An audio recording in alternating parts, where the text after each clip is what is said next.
Hey guys, tonight we sink into the thick, smoky air of a Viking longhouse. Rain taps a drowsy rhythm overhead, while the hearth fire sputters low, painting wobbly giants across the timber walls. You're wrapped in a coarse wool blanket, scratchy, yes, but holding back the damp chill seeping from the earth floor. Breathe deep. Wood smoke, wet sheepskin, dried fish, and the faint tang of sour milk. Every rustle in the rushes underfoot, every creak of the roof beams overhead, feels deliberate, like you're sharing this shadowed space with others. Forget noisy neighbors. Your real housemates here are invisible, easily offended, and might just hide your shoes if you forget their cream. You probably wouldn't last 3 nights without accidentally sliding an álfar. So, before you get comfortable, take a moment to like the video and subscribe, but only if you genuinely enjoy what I do here. Where are you listening from tonight? Share your town and local time below. I love picturing our global campfire. Now, dim the lights, maybe turn on a fan for that soft background hum, and let's ease into tonight's journey together. Picture the longhouse, 40 paces long, shared with snoring cows at one end, plucking hens in the rafters, and generations of family squeezed onto benches lining the walls. Mainstream fact: these structures were built low and narrow, often just one door, no windows, for defense and warmth, communal living at its most aromatic. Now, the quirky bit, that oddly smooth patch of dirt near the door. That's the Nissa's corner. Fail to leave your house elf a dollop of butter at night, and tomorrow your axe handle might crack, your bread dough refuse to rise, or your best tunic mysteriously unravel. Historians still argue whether the álfar were fated gods, spirits of the land, or just clever excuses for misplaced tools and sour milk. You adjust your seat, the worn wood cool beneath you, and wonder if Eric the Earless blamed elves when he famously lost his favorite sock. Probably. The fire hisses, and a draft whispers past your ear. Was that just the wind? Or maybe Gudrun's missing bone needle finally drifting home? Living here means navigating a world where the mundane and magical share the same bench. And complaining, well, the landlord only collects rent in butter and respect. That sense of being watched. It's older than the longhouse itself, older than the village, older than the fjord outside. Let's drift back, way back, before benches and blankets, to when the world was raw bone and swirling frost. You're standing on the primordial ice sheet, Ginnungagap, a yawning void between the land of eternal fire, Muspelheim, and the land of biting cold, Niflheim. Feel that glacial wind cutting through even your imagined furs. Hear the groaning ice, the hiss where fire and frost meet. This is where it all began. From the dripping meltwater of that chaotic clash, Ymir, the first giant, coalesced, a being of pure potential and immense, snoring awkwardness. And from the sweat of his armpit, the first frost giants. Charming origin story, right? Mainstream fact: the Norse creation myth, detailed in the 13th century prose Edda, though drawing on much older oral traditions, starts with this elemental clash in the emergence of life from the body of the slain Ymir. Now, the quirky bit everyone politely skips over: after the gods Odin, Vili, and Vi slay Ymir, it was messy. They fashioned the earth from his flesh, the mountains from his bones, the sky from his skull, and the sea from his blood. But what about the maggots writhing in his decaying flesh? Oh, those industrious little fellows. They became the first dwarves and, you guessed it, the álfar, the elves. Historians still argue whether this was a literal belief, or a poetic metaphor for life springing from death and decay. Were elves truly seen as born from celestial corpse maggots, or was Snorri Sturluson, the Edda's compiler, just being particularly vivid? Either way, it explains a lot about their ambiguous nature. They weren't born in shimmering palaces. They crawled from the cosmic equivalent of compost. So next time you feel a prickle on your neck near the hearth, remember, you're sharing your fire with descendants of primordial decomposition. They went from writhing in a giant's rot to fussing over your butter dish. Talk about upward mobility. You shift slightly, the fire's warmth a stark contrast to the icy void you just imagined, and ponder how these maggot-born spirits ended up being the ones you must appease when assembling flat-pack furniture. Metaphorically speaking, their origin is chaos, decay, and divine recycling. No wonder they're a bit particular about crumbs on the floor. So, you've settled in, aware of those primordial, maggot-born spirits sharing your space. Now comes the real challenge: navigating your own home without triggering an invisible tantrum. Forget modern etiquette. Here, the rules are written in spilled cream and misplaced thresholds. You shuffle towards the longhouse door, bleary-eyed after a night listening to Thorstein's epic snoring. Your foot hovers over the worn wooden threshold. Stop. That's not just a plank. It's a border crossing into elf territory. Step too heavily, fail to mutter a quick greeting, or, gods forbid, track mud across it, and you've just declared spectral war. Mainstream fact: Vikings saw thresholds, hearths, and specific corners as liminal spaces, doorways between the human world and the unseen. Treat them carelessly, and you risk misfortune bleeding through. Now, the quirky bit, your best defense. Dairy diplomacy. Before bed, you'd sneak a dollop of fresh cream, a pat of butter, or a spoonful of porridge onto a tiny dish left near the hearth or a specific corner post. Forget it one night. Expect chaos. Your prized carving knife vanishes. The cow gives bloody milk. The bread dough collapses like a deflated sigh. It's passive-aggressive poltergeist activity. Historians still argue whether these offerings were genuine appeasement or psychological placebos.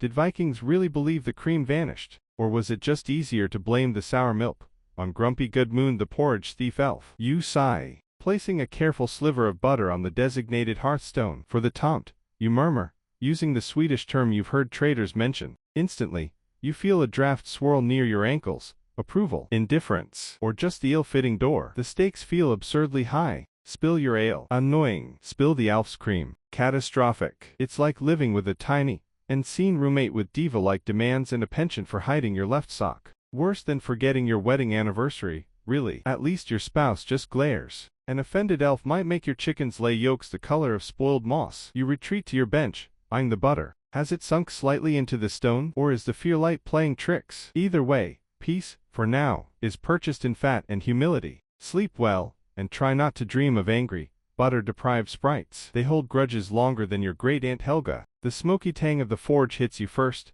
charcoal, hot metal, and the sharp scent of quenching water. You're watching Bjarni the smith, muscles glistening in the fearlight, hammering a glowing sword blade. Clang, clang, clang. Each strike echoes in the small outbuilding, but Bjarni pauses, wipes sweat from his brow, and carefully lays his finest chisel beside the anvil. Not for himself, for them. Mainstream fact, Viking blacksmiths held near magical status, transforming raw ore into tools and weapons vital for survival and conquest. Their work demanded skill, secrecy, and rituals to ensure success. Now, the quirky bit, many smiths believed álfar influenced their craft. A perfectly balanced axe. Elf-touched. A blade that shattered on first strike. Obviously, you offended the forge spirit by whistling yesterday. That chisel left out overnight. An invitation for elves to lend their unseen expertise, or, more likely, a superstitious safeguard against blaming your own flawed technique. Historians still argue whether this was genuine belief in collaborative spirit work, or simply a way to explain the unpredictable nature of early metallurgy.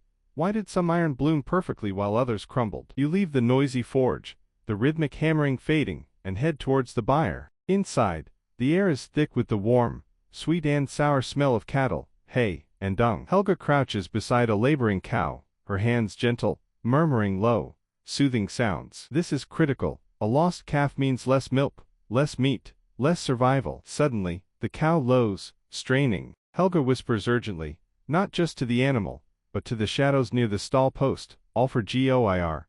Hjálpi henni nu. Good elves, help her now. Obviously, you offended the forge spirit by whistling yesterday. That chisel left out overnight. An invitation for elves to lend their unseen expertise, or, more likely, a superstitious safeguard against blaming your own flawed technique. Historians still argue whether this was genuine belief in collaborative spirit work, or simply a way to explain the unpredictable nature of early metallurgy.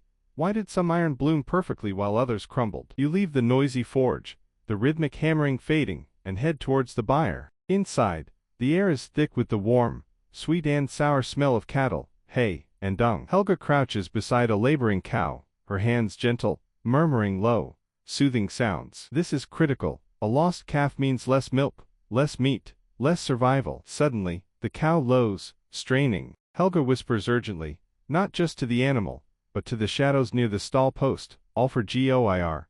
Hjálpi henni nu. Good elves, help her now. Coincidence, divine bovine biology, or proof the butter diplomacy works. You decide not to ask. Later, sipping watery ale, you hear tales of elves braiding manes on stallions under the midnight sun, or souring milk if you looked at a cow the wrong way after sunset. It's less about grand magic and more about assigning tiny, unseen managers to life's unpredictable chaos. Like blaming Wi-Fi gremlins for a dropped signal, only these gremlins demand payment in dairy and demand you watch your step. Literally. Bjarni's sword better be worth that chisel. The fire's down to embers, casting long, dancing shadows. Thorstein's snores rumble like distant thunder, but underneath is that a faint giggle. High-pitched, silvery, echoing near the loom where the women weave by day. You strain your ears. Silence. Then another ripple of laughter, impossibly light, seeming to come from the smoke-blackened rafters themselves. Don't bother waking anyone else. They won't hear it. That sound belongs solely to the álfar ladies, the disr or huldufuk, spirits far more glamorous, and arguably more troublesome, than their butter-demanding male counterparts. Mainstream fact: Norse folklore wasn't just a boys' club of smith elves and grumpy Tom. Female spirits played significant roles, often associated with fate, fertility, hearth, and, yes, nighttime mischief. They were the disr, sometimes seen as protective ancestral mothers, or the elusive holder of the forests. Now, the quirky bit closer to home. Those inexplicable knots in your hair come morning. Definitely not just restless sleep. That was an álfar maiden, weaving moonlight and mischief into your braids while you dreamed. Heard gossiping whispers near the water barrel with no one there. Blame the invisible ladies catching up on spectral scandal. And that sudden, inexplicable shiver down your spine just as you were drifting off. Pure álfar glamour. Historians still argue fiercely whether these female spirits were distinct from the general álfar, downgraded goddesses like Freyja's handmaidens, or simply a way to explain the uncanny feminine presence felt in domestic spaces, weaving being sacred magic, after all. You recall tales traded over salted fish, charcoal burners deep in the pine forests swearing they saw women of breathtaking beauty, dressed in shimmering gray, beckoning from the mist. Follow them. You might find riches or wake days later, miles from home, pockets full of pinecones, your mind fogged. These forest álfar, Skogser, were known for their appreciation of handsome mortals, sometimes leaving them bewildered but unharmed, other times leading them over cliffs if spurned. Less house elf, more supernatural succubus with a penchant for confusing forestry. But inside the long house, their touch was lighter, yet no less palpable. That warmth you sometimes felt near the hearth on a bitter night, when the fire seemed to burn just a little brighter for no reason. A dis watching over the home. That comb you swore you left by your bedding, mysteriously found perfectly placed on the loom the next day. A huldufuk lady tidying, or perhaps borrowing it for her own ethereal tresses. And the giggles. Well, maybe they found Thorstein snoring as absurd as you did. Or maybe they were laughing at you, tangled in your blanket, searching the shadows for the source. It's a different kind of presence, less demanding of butter, perhaps, but more intimately entwined with the rhythms and secrets of the household. You smooth your hair self-consciously. Did a strand just twitch? Probably the draft. Or maybe Sigurd the silent spectral auntie, approving of your butter-offering technique, or critiquing your braid work. Sleep tight. Try not to blush if you feel phantom fingers gently straightening your blanket. They mean well. Probably. One moment you're drifting, lulled by the hearth's dying crackle and the rhythmic drip of condensation from the roof. The next, zing.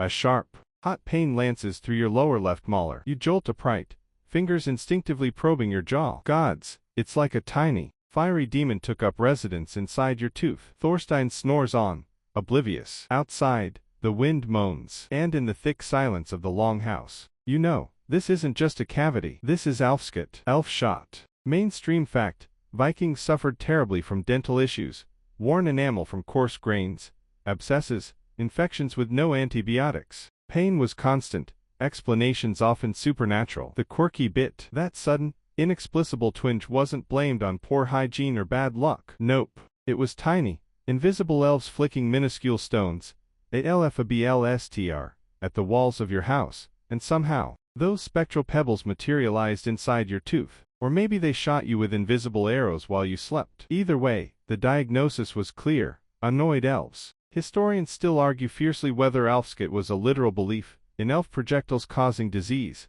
like arthritis, sudden fevers, or that stabbing stitch in your side, or merely a poetic metaphor for unexplained, sharp pains. You groan, rolling onto your side, the rough wool blanket scratching your chin. Remember old Arnkel? He claimed an elf shot calf once. Found it stiff in the field at dawn. Not a mark on it, just dead. The wise woman, Astrid, nodded sagely. Flicked right through the heart, she'd murmured, poking the cold flank with her staff. Too loud near the elder bush yesterday. The treatment. Less about pulling teeth and more about pulling strings with the unseen. You'd need a galder, a specific chant, maybe one passed down through generations, whispered over a cup of water you'd then sip, or perhaps a poultice of 9 herbs, including mugwort, known as alpha-blot, elf herb, applied not to the tooth, but to the spot on the wall where you suspected the elf stood when it launched its phantom pebble. Appeased the source, soothed the symptom. Mainstream fact: herbal remedies were vital Viking medicine, with plants like yarrow and chamomile used for pain relief. The fringe belief: Their efficacy against Elf-Etiquette relied entirely on simultaneously placating the invisible marksman. Fail to whisper the right words over the herb bundle. The pain might just migrate to your other tooth. Outrageous. And yet you find yourself glaring accusingly at the shadowed corner post near the door. Did you track mud yesterday? Was the butter offering skimpy? The sheer, frustrating agency given to these unseen irritants is almost impressive. That stitch in your side while hauling water. Elf shot. That sudden crick in your neck upon waking. Definitely an elf using your spine for target practice. It turns every ache into a supernatural whodunit, with the culprit always an invisible, butter-obsessed sprite with terrible aim and a grudge. You press your cheek against the cool wood of the bench, willing the throbbing to subside. Maybe it was just that rock-hard piece of dried cod from supper. But blaming elves feels satisfyingly dramatic, and slightly less embarrassing than admitting your teeth might just be terrible. Sleep feels miles away. Every pulse of pain feels like another tiny, triumphant ping from the shadows. Sweet dreams? Unlikely. But try not to grind your teeth. You wouldn't want to give them more ammunition. The phantom toothache finally eases, leaving behind a dull throb and a profound sense of cosmic injustice. As you lie there in the pre-dawn gloom, listening to the first birds tentatively testing the silence outside, your mind wanders. Why? Why elves? Why butter? Why maggot-born spirits hiding your socks and flicking pebbles at your molars? You're not alone in wondering. Centuries later, scholars in stuffy libraries, surrounded by crumbling manuscripts and far too much coffee, are still scratching their heads over the exact nature of your invisible housemates. Mainstream fact, our primary, written sources for Norse mythology and folk belief, like Snorri Sturluson's Prose Edda, c. 1220, and the anonymous Poetic Edda, were compiled after the Viking Age proper, often by Christian authors trying to preserve, or reinterpret, a fading pagan worldview. They offer glimpses, but the picture is fragmented, like trying to reconstruct a tapestry from a few scattered, singed threads. Now, the quirky bit, some modern scholars, perhaps inspired by the damp longhouse air seeping into their own studies, have proposed that belief in álfar might have been enhanced by accidentally consuming ergot-infected rye bread. Ergot is a fungus that causes hallucinations, think dancing lights, distorted sounds, and the distinct feeling of tiny beings scurrying in your peripheral vision. Sound familiar? Historians still argue whether the álfar were fundamentally 1. Fated ancestors, the spirits of the family dead, sticking around the hearth they knew in life, demanding respect and dairy, like any honored elder. Forget your great-grandfather's favorite mead. He might just sour the milk. This links them to burial mounds often seen as elf homes. 2. Diminished deities, once powerful nature gods or land spirits, slowly shrinking in stature and importance as worship shifted towards the Aesir, Odin, Thor, etc., relegated to household pests or helpers. That threshold spirit demanding butter. Maybe he was once a local river god before people forgot his name. 3. Pure nature spirits, independent entities intrinsically tied to the land, the house, the forge, or the buyer, the unseen consciousness of place itself, reacting to human intrusion or respect. Spill blood carelessly on the soil. Expect an álfar's wrath. Leave cream, harmony, 4. Or just psychological scaffolding, a way for people living in a harsh, unpredictable world to explain misfortune, lost tools, sick animals, toothaches, assign blame beyond human control, and exert some sense of influence, through offerings and rituals, over the chaotic unknown. Blaming an elf is easier than admitting your forge technique is flawed, or your cow was simply old. You shift on your bench, the rough wool prickling your skin. Old man Sven, the village's unofficial lore keeper, once spat into the fire when asked, Elves, bah, the land's breath, the stone's memory, your great-aunt Helga's nagging ghost. Not exactly scholarly, but poetic. He also claimed certain rocks, older than the hills, housed entire elf kingdoms invisible to the clumsy human eye. Stub your toe on one. That wasn't an accident, it was a border dispute. Mainstream fact, place names across Scandinavia reflect these beliefs. Ulvros, Elf Meadow, Alfheimer, Elfholm, Ulvestad, Elfsite, suggesting deep-rooted associations with specific landscapes. The quirky fringe angle. Some linguists argue the word álfar might be distantly related to the Latin albus, white, hinting at associations with light, pallor, or even the otherworld itself, a realm shimmering just beyond sight. Were they ethereal beings of light, or grubby little maggot descendants demanding rent? Historians, as you drift here in the smoky dark, still argue. And old man Sven, he probably blamed an elf for his rheumatism, and the scholar's confusion. The fire crackles, a log settling. Perhaps the truth, like the álfar themselves, is meant to stay just out of focus, felt more than seen, understood in the gut rather than the lecture hall. One thing's certain, whether ancestral ghosts, Nature's whisper, or ergot-induced figments, their demand for butter remains non-negotiable. Best keep that dish full. Your teeth will thank you. The earthy scent of damp soil and stone fills your nostrils as you crouch beside Gunnar the Grim near the edge of the barley field. Dawn is a gray smudge on the horizon. In his calloused hands, he holds a smooth, dark river stone, unnaturally warm. Then comes the sharp, metallic tang of iron as he draws a small knife across the pad of his thumb. A single, fat drop of blood wells up, dark as old wine in the half-light. He lets it fall onto the stone with a soft pat. For the álfar of this field, he murmurs, his voice rough with sleep and reverence. Keep the crows away. Keep the stock strong. Mainstream fact, archaeological evidence. Like the enigmatic blot, sacrifice, stones found at sites like Hovgren in Sweden often show traces of animal and human blood residue, alongside were patterns suggesting repeated ritual use. These weren't grand temples, they were local, intimate transactions with the unseen. Now, the quirky bit, while Thor might demand a fine goat at the big seasonal festivals, your everyday house elves preferred subtler payments. Blood was potent, reserved for critical asks, ensuring fertility, warding off blight, maybe protecting a new barn. But the álfar guarding your pantry, they preferred their tribute hidden. Imagine burying a small pat of butter, perfectly wrapped in birch bark, beneath the threshold stone, or wedging a sliver of honeycomb into a crack in the central roof support beam. Out of sight, out of human mind but not out of elf mind. These were covert offerings, like stuffing cash under a doormat for a very particular, invisible paper boy. Historians still argue whether this was genuine belief in nourishing spirits, or a form of psychological magic, hiding value to magically create value, protection, luck, in return. Was it sacrifice, bribery, or cosmic customer service? You watch Gunnar press a clump of moss over the bloodied spot on the stone, camouflaging the evidence. It feels ancient. This pact sealed in iron and life. Later, inside the smoky warmth, you see Astrid, the wise woman, kneading dough. She pinches off a walnut-sized piece, rolls it between her palms, and with a furtive glance towards the empty corner near the loom, tucks it deep into a gap between two wall planks. For the little weaver, she whispers. No one comments. It's as routine as salting the fish. Mainstream fact, food offerings to spirits were common across many pre-Christian European cultures, a tangible sharing of sustenance, with invisible forces believed to influence daily life. The quirky fringe practice. Some believed the álfar wouldn't just accept hidden butter or bread, they'd actively guard it. That buried butter pat became a trap for malicious spirits, or ill-wishing neighbors trying to cast a spell on your household. Steal the hidden elf butter, you'd incur the wrath of its intended recipient. It was like booby-trapping your goodwill. Imagine the spectral outrage. That was my lurpuk, you meddling Trokvina. You sip your morning ale, pondering the economy of the unseen. Blood for the field spirits, bread for the weaver spirits, butter for the threshold guardian. It's a complex system of supernatural taxation. Forget modern direct debits.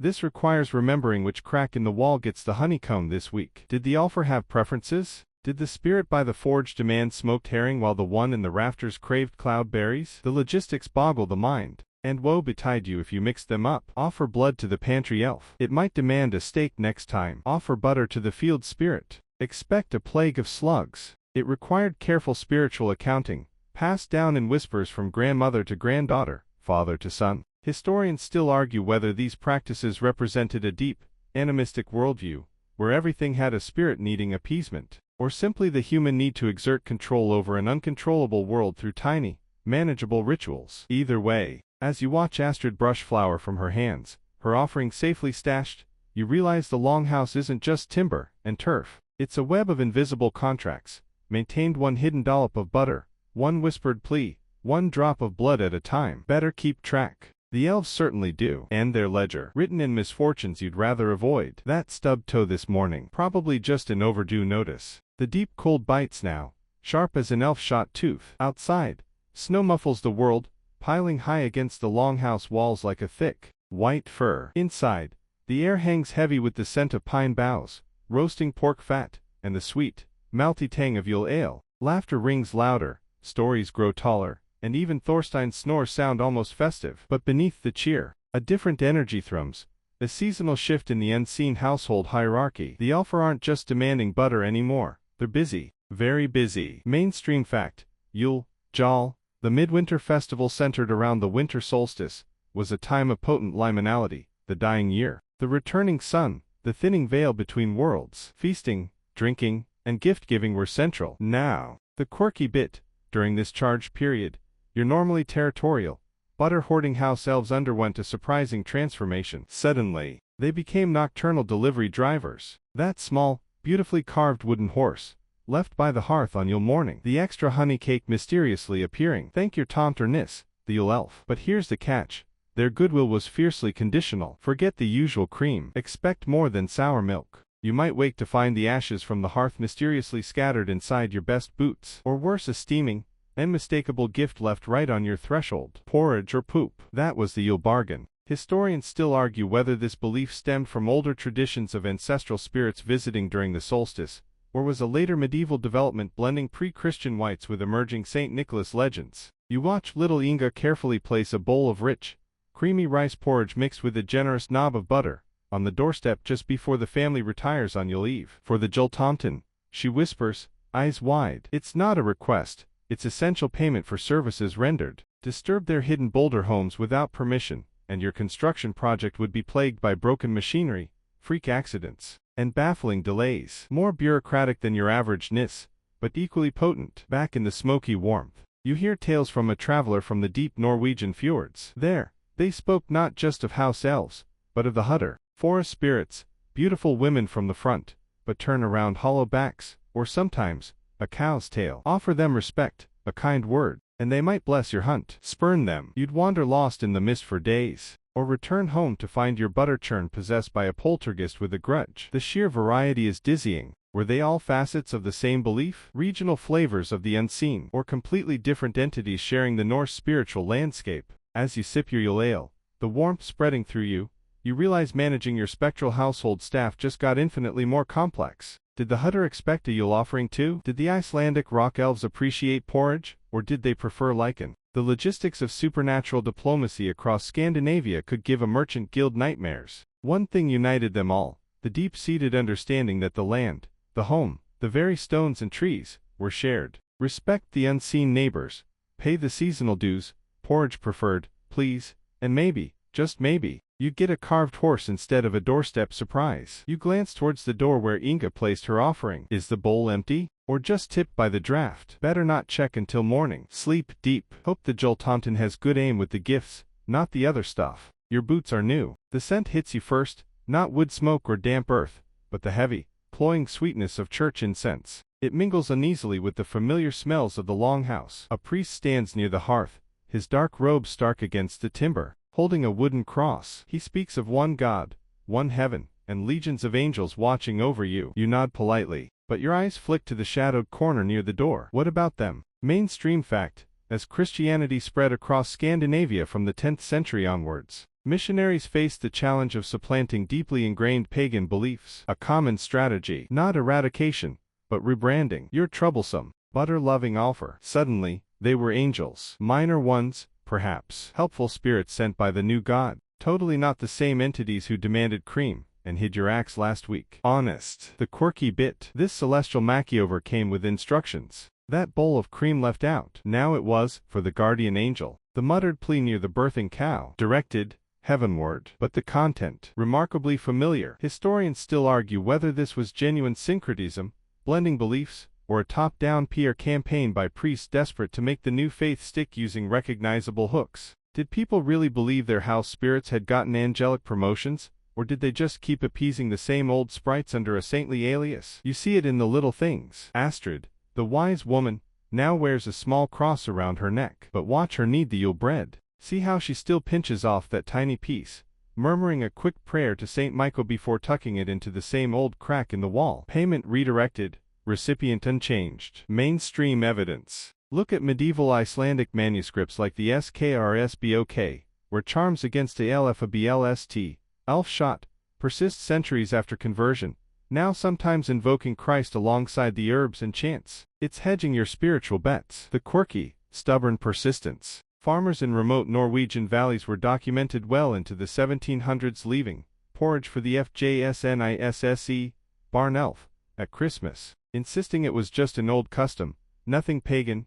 Oh no, while simultaneously attending church. Priests sighed, looked the other way, and occasionally tried to claim the nis was really a helpful angel disguised as a grumpy little man in a red hat demanding dairy. Talk about a celestial demotion with benefits. The rebranding even reached the big leagues. Remember the Yule Joltant? Gradually, his duties got folded into the legend of Saint Nicholas, the gift bringer. But the core transaction remained: leave the right offering, porridge now, maybe cookies later, or face consequences, lumps of coal, or worse, supernatural side-eye. The Huldufólk of Iceland. Officially, they became hidden people, their existence tolerated by the church as long as no one directly worshipped them. Building a church. Better check if that prominent rock has invisible residents first. Disturb it, and the construction might just stall indefinitely. Mainstream fact: this pragmatic coexistence is a hallmark of Scandinavian Christianization, a slower, more integrated process than in many parts of Europe. The quirky, bureaucratic twist. Icelandic road crews still consult with elf communicators, or reroute highways to avoid large, elf-inhabited boulders. It's less about faith, perhaps, and more about respecting tradition and avoiding inexplicable mechanical failures. So, you sit in your longhouse-turning Christian homestead, smelling the incense over the lingering scent of stew. The priest talks of heavenly hosts. You glance again at the corner. The butter dish is still there, just in case, because whether they're called álfar, Husvttir, guardian angels, or just the little folk, the understanding remains: the unseen world shares your space. Ignore it at your peril. Offer a candle stub near the hearth, for the angels. Fine. But deep down, you know it's the same old rent, paid to the same old landlords, just with a saintly stamp of approval. Historians still argue whether this represents the resilience of folk belief, or the cynical pragmatism of both priests and peasants. Either way, the elves, angels, whatever, kept their foothold, and their taste for dairy. Some celestial promotions don't come with a pay cut, apparently. Sleep well. Your heavenly housemate is watching, and it probably still wants butter. The hearth fire burns low, casting long, lazy shadows. Your sock is half-darned, the coarse wool rough against your fingers. You pause, needle hovering. That faint scritch-scritch sound near the grain storage chest isn't a mouse. It's more deliberate, like tiny, impatient fingers tapping. You sigh. Negotiation time. Mainstream fact: Viking households operated on intricate systems of reciprocity, labor exchange for food, shelter, protection. This extended, remarkably, into the spirit world. Your invisible housemates weren't just demanding butter, they offered, or were expected to offer, services. And like any good Viking, you bartered. The quirky bit: their preferred currencies were peculiar. Forget silver coins. Try a decent wool sock, left neatly folded near the hearth. Or maybe a captivating story whispered into the shadows after supper. Seriously, you weren't just appeasing capricious spirits, you were hiring supernatural contractors. Historians still argue whether this was genuine belief in mutual obligation, or a psychological trick to make chores feel shared. You carefully place the half-darned sock, your best one, the least holly, beside the central roof support post. For the little weaver, you murmur, echoing Astrid's term. The scritching stops. A moment of thick silence hangs, then a faint, almost melodic hum seems to vibrate from the loom itself. Deal struck. Maybe you recall tales. A farmer near Trondheim swore leaving a tiny, carved wooden spoon by his butter churn made the butter come twice as fast, and thrice as creamy. Another claimed singing a specific, bawdy ballad about Thor's fishing trip to his empty byre ensured his cows gave record yields. Payment. The ballad itself, delivered with gusto. Mainstream evidence: oral storytelling was vital Viking entertainment and cultural transmission. The quirky fringe practice: some believe the álfar were starved for novelty. Tell the same story twice. They might get bored and let the milk spoil anyway. It kept the household bard on his toes. Not the one about the one-eyed wanderer again, Bjorn. They heard it last week. Try the one where Loki turns into a mare. Later, hauling water from the icy stream, you ponder the logistics. Did the spirit guarding the well prefer socks or stories? Did the forge álfar demand epic sagas of battle, while the pantry spirit liked lighter fare, maybe jokes about clumsy giants? It required careful spiritual HR management. Forget the sock. The spirit might help by tangling all your yarn into an impossible knot. Skimp on the story. Your bread might bake lopsided, a silent critique of your narrative pacing. You imagine tiny, invisible foremen clocking in for their shift, hearth elf duties, ensure even heating, discourage damp. Payment: first spoonful of porridge, daily gossip update. Buyer spirit duties: calm nervous calves, deter rats. Payment: fresh straw bedding, left outside stall, occasional lullaby. Threshold guardian duties: warn of ill-intent visitors, trip burglars. Payment, polished stone, weekly, butter, daily. Dramatic entrance stories.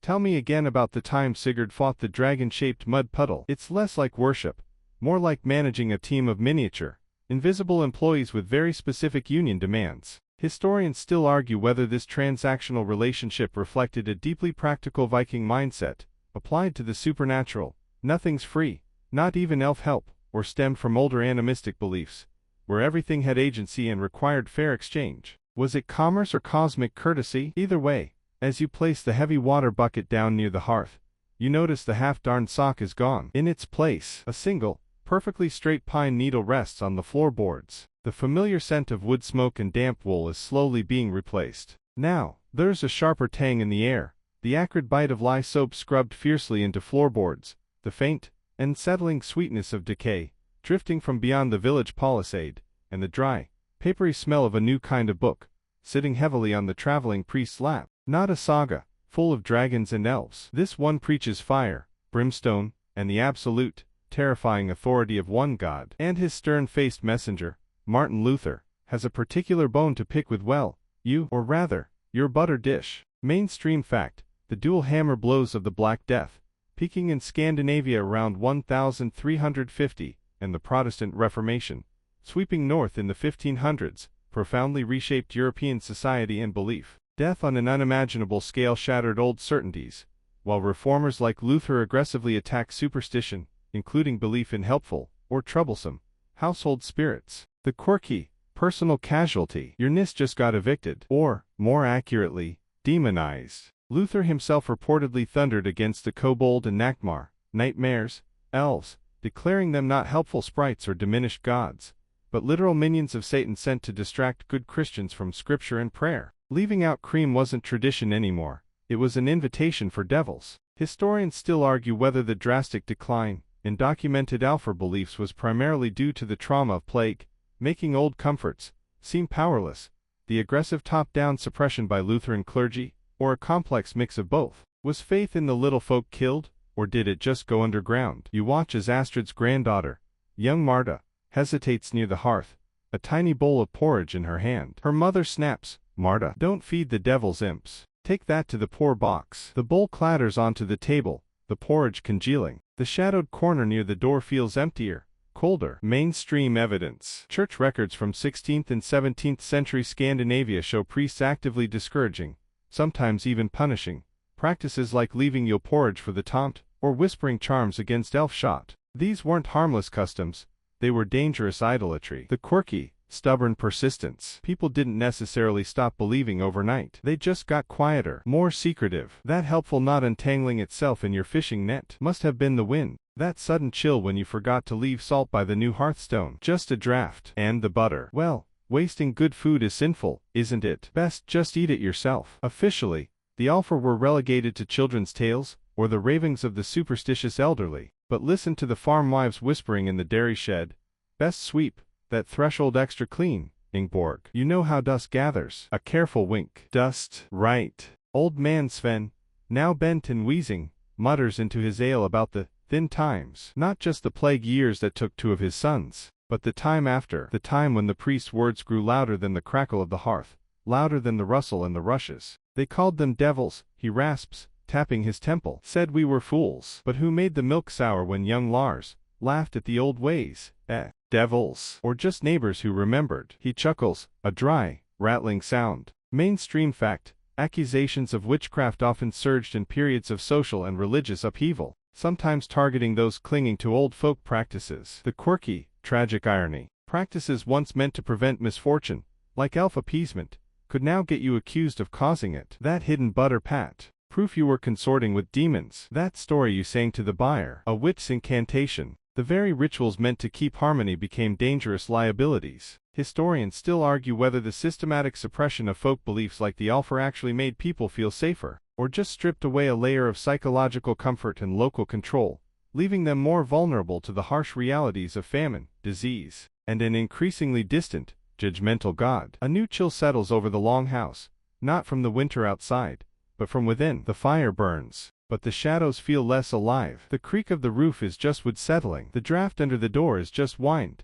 The inexplicable loss of your favorite spoon. Carelessness. Or maybe Thora stole it. Blame shifted from the unseen to the all-too-seen. You pick up a half-carved piece of wood, aiming to make a toy horse. It slips, the knife nicking your thumb. A bead of blood wells. Instinctively, your gaze flicks towards the worn threshold stone, then away. No blood offerings here. Not anymore. Just wrap it in a rag. The old ways are unfashionable. Worse, they're dangerous. You feel a pang, not for the sting in your thumb, but for the emptiness in that shadowed corner. The álfar haven't vanished. They've just been evicted. By plague, by preaching, by fear. Their rent was butter and stories. The new landlords demand absolute faith and obedience, payable in coin and conformity. The fire pops, a sharp sound in the quiet. No answering giggle from the rafters. Only the heavy tread of the priest's boots on the newly scrubbed floor. Sleep feels thinner tonight. Less enchanted. More alone. The scratchy wool blanket is replaced by smooth cotton sheets. The smoky longhouse air gives way to the sterile hum of central heating. Yet,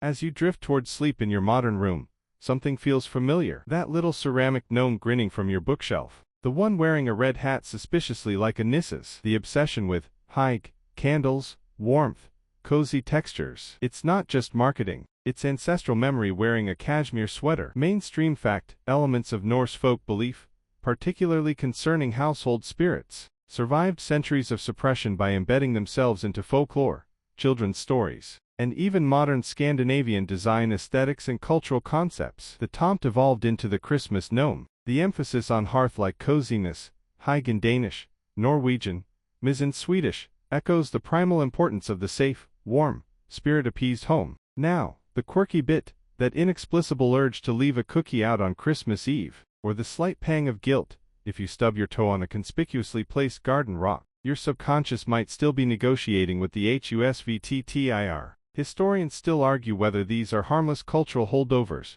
or evidence of a deep, psychological need for the comfort of unseen guardians that never truly faded. You glance at your IKEA bookshelf, flat-pack furniture, the ultimate test of patience, worthy of an elf curse itself. That gnome isn't just kitsch. It's the great-great-grandchild of Gunnar's blood offering on the field stone, of Astrid's hidden bread. It represents the sanitized, commercialized echo of a belief system, where the boundary between the seen and unseen was porous, negotiated daily with butter and stories. Mainstream evidence. Look at enduring traditions. Icelandic road cruise rooting around Elf Rocks isn't just quirky tourism. It's institutionalized respect for the Huldufólk, a direct line back to Viking land spirit etiquette. The quirky modern manifestation. Online forums buzz with house white tips, placing shiny stones in corners, whispering thanks to your home, leaving cream, or now, maybe oat milk lat foam, just in case. It's Viking feng shui. Are these people serious? Mostly. Sometimes. It's hard to tell, but the impulse, the desire to acknowledge an unseen presence in your living space, to maintain harmony through small, symbolic gestures, feels remarkably familiar. It's less about literal belief in tiny, demanding entities, and more about recreating the psychological safety net they provided, the sense that your home is alive, responsive, and deserves respect. Think of the last time you muttered, sorry, to your house after tripping, or felt inexplicably soothed by the rhythmic hum of a dishwasher or fan, a modern echo of the forge's clang, or the hearth's crackle that once signaled álfar activity. That frustration when Wi-Fi drops carries the same bewildered outrage as Bjarni the Smith blaming elves for a flawed blade. We've swapped axe handles for Urder passwords, but the human need to personify misfortune and seek control through ritual remains. Historians still argue whether the endurance of these tropes proves the álfar fulfilled a fundamental human need for enchantment and agency in an unpredictable world, or if it's simply cultural inertia, comforting stories passed down like old recipes, enjoyed but not truly believed. Is your IKEA gnome a guardian spirit? Probably not. But does placing it just so on the shelf make your apartment feel slightly more yours? Slightly more protected? Maybe. That feeling, the warmth, the slight sense of being watched in a benign way, is the ghost of the Nis, sipping its metaphorical oat milk lat in the corner of your subconscious. The rent has changed. No more blood, thankfully, but the lease on that feeling of enchanted domesticity still active. Check your corners, dust respectfully, and maybe, just maybe, give that gnome a nod. It remembers things you've forgotten. The soft whir of your fan blends with the distant sigh of traffic outside, a modern lullaby replacing the longhouse's crackling hearth and dripping roof. You're nestled deep, eyelids heavy, the day's clutter fading, yet a thought surfaces, clear and quiet as a pebble dropped in still water.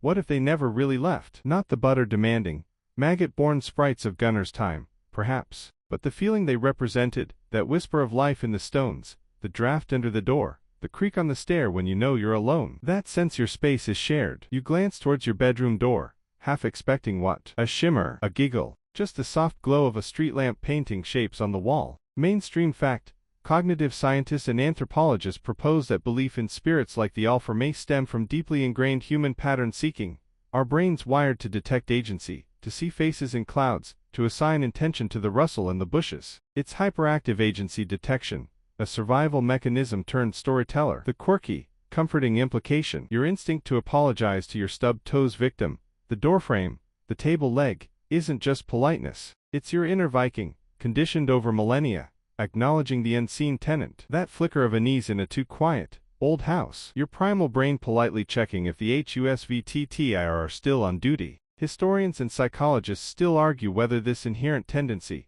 created the álfar or simply provided fertile ground for belief in them to flourish and persist in disguised forms. You shift, the sheets cool against your skin. Remember Gunner's blood on the field stone, an offering to ensure life from the soil. Now, you might place a potted plant in a sunny corner, whispering encouragement as you water it. Different ritual, same root, nurturing the life force of your space. Astrid's bread tucked in the wall crack. Today, it's hanging a piece of art that feels right in that awkward spot by the stairs, or burning sage, or just opening a window vigorously to clear the energy. The packaging changes. No more hidden butter pats, usually, but the impulse to maintain harmony with your environment, to appease or acknowledge its unseen currents, endures. Mainstream evidence, studies on place attachment, and environmental psychology show humans consistently imbue their homes with personality and agency, speaking to them, feeling their mood. The quirky modern echo. Online communities dedicated to house whites, or brownies, share tips eerily familiar to Viking lore.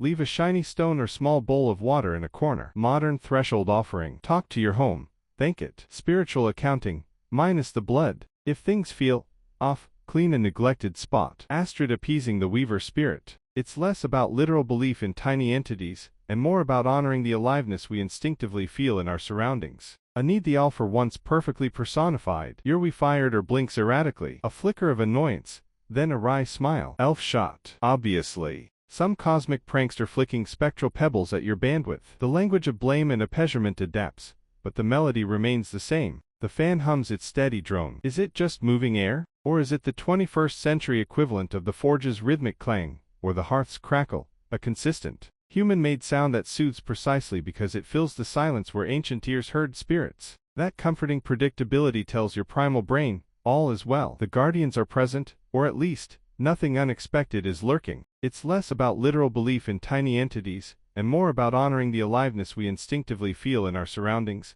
and need the álfar once perfectly personified. You're fired or blinks erratically. A flicker of annoyance, then a wry smile. Elf shot. Obviously. Some cosmic prankster flicking spectral pebbles at your bandwidth. The language of blame and appeasement adapts, but the melody remains the same. The fan hums its steady drone. Is it just moving air? Or is it the 21st century equivalent of the forge's rhythmic clang or the hearth's crackle, a consistent, human-made sound that soothes precisely because it fills the silence where ancient ears heard spirits? That comforting predictability tells your primal brain, all is well. The guardians are present, or at least, nothing unexpected is lurking. Historians still argue whether the near-total disappearance of literal álfar belief represents progress, or a loss of enchantment, a thinning of the world's mysterious layers. Does your gnome guard your home? Likely not. But does placing it just so, whispering thanks into the quiet corners, or simply feeling that deep, wordless rightness when your space is harmonious, does it plug you back into an ancient current of belonging? Does it fulfill that deep-seated human craving to not be entirely alone in the dark, to feel the walls around you are more than plaster and wood, but partners in your existence? Perhaps the álfar didn't vanish. They shed their horns and butter dishes and simply dissolved into the comforting weight of a favorite blanket, into the familiar creak of the third stair, into the quiet hum of the machine keeping you company in the night, into the very idea of home as a living, breathing entity deserving of care. They became the atmosphere, the feeling, the whisper in the wires and the warmth in the walls. You breathe deep, the air cool and clean. The streetlight's glow softens. No tiny feet scurry, no unseen hands braid your hair, but the possibility of presence, the gentle weight of shared space that lingers, like the scent of wood smoke long after the fire's gone out. The fan's hum merges with your slowing breath, a gentle metronome for the quiet. Outside, a lone car whispers past, its headlights painting fleeting ghosts on your ceiling. No longhouse smoke, no creaking rafters, just the soft weight of centuries, settling around you like dust motes in moonlight. You think of Gunnar's blood on the field stone, Astrid's bread in the wall crack, little Inga's Yule porridge steaming on the step. The álfar's demands feel distant now, museum pieces behind glass. Mainstream fact, the Enlightenment's cold, clear light, 18th, 19th centuries, systematically dismantled folk beliefs across Europe. Science explained toothaches, bacteria, not elf shot. Crop failures, soil depletion, not angry field spirits, and the creak on the stair, thermal expansion, not a disgruntledness. Butter became just butter. The quirky, stubborn holdout. Iceland, not just road crews avoiding rocks. In Reykjavik, there's an actual Alfoskalin, elf school. Seriously, you can attend lectures on the 13 types of Huldufólk, learn their favorite colors, gray and moss green, apparently, and even get a diploma in elf-human diplomacy. They'll show you the boulder near Kopervagar, where, in 2013, environmentalists and elf advocates halted a highway project, claiming it would evict an entire invisible community. Bulldozers pause. Surveys were reconsidered. The road curved. Historians still argue whether this is cultural preservation, brilliant tourism, or proof that the land's ancient whispers simply refuse to be paved over, even by rationalism's steamroller. You smile faintly. Remember Bjarni blaming elves for flawed swords. Now, you curse Wi-Fi signals and printer jams. Modern gremlins equally capricious, equally immune to butter bribes. Your rent goes to a human landlord who'd laugh if you offered a sock. Yet that instinct remains, placing a houseplant just so, whispering, sorry, to the doorframe, feeling inexplicably soothed. When your apartment clicks into cozy harmony, the álfar haven't vanished, they've dematerialized, dissolved into the comforting weight of your favorite quilt, the rhythmic sigh of the refrigerator, the way streetlight pools on the floor like spilled liquid silver, the quiet hum of belonging, the unspoken pact between you and your walls. I tend, you shelter. No blood, no hidden bread, just the persistent, gentle ghost of reciprocity. Historians still argue whether this lingering resonance is Jungian archetype, cultural DNA, or simply the human heart stubbornly insisting the world is more than atoms and empty space. Does it matter? The feeling is real, that flicker of warmth, when you walk into your space after a long day. That's Astrid's hearth spirit, sighing contentedly. The sudden, inexplicable chill when something feels off. Gunnar's threshold guardian, giving a spectral cough. Your IKEA gnome, the Jultomton's distant, plastic cousin, waving from the shores of forgetfulness. The fan wars. The city breathes beyond your window. Close your eyes, not to see elves, but to feel the echo of their contract. The butter dish is empty. The stories are digitized,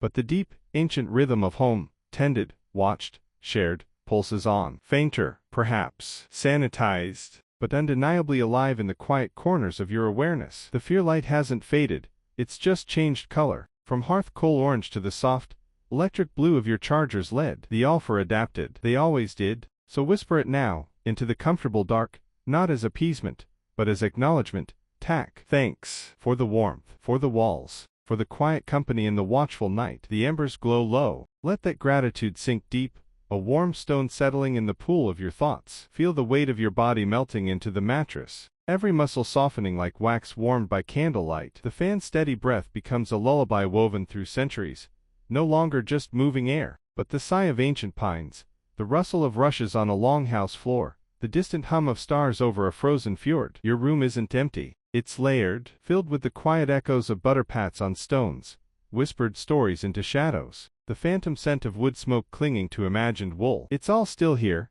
not as demand, but as comfort. A deep, slow breath in the cool air tasting clean, modern, safe. Hold it feeling the gentle press of time itself, soft as down. Release letting go of the day, the thoughts, the need to understand. Just be held. The streetlights glow through your window isn't harsh, it's a modern hearth, casting long, gentle shadows that dance without menace. They're not hiding spirits anymore, just shapes, abstract, soothing, merging with the rhythm of your breath. In slow deep, out soft complete. The faint sounds of the night world outside, a distant siren's wail, a dog's muffled bark, aren't intrusions. They're the village sounds of your own time, reminders of life continuing, watched over, secure. You are anchored, rooted, safe within these walls that remember, even if silently, the old packs of warmth and watchfulness. Let the silence deepen, wrapping around you like the softest, oldest blanket. Drift now not into darkness, but into a velvety twilight, where time softens and stories dissolve into pure, wordless peace. The last flicker of thought dims the gentle hum inside, and out merges into one seamless song, a lullaby for the soul sleep deep and whole. End of script. Sweet dreams.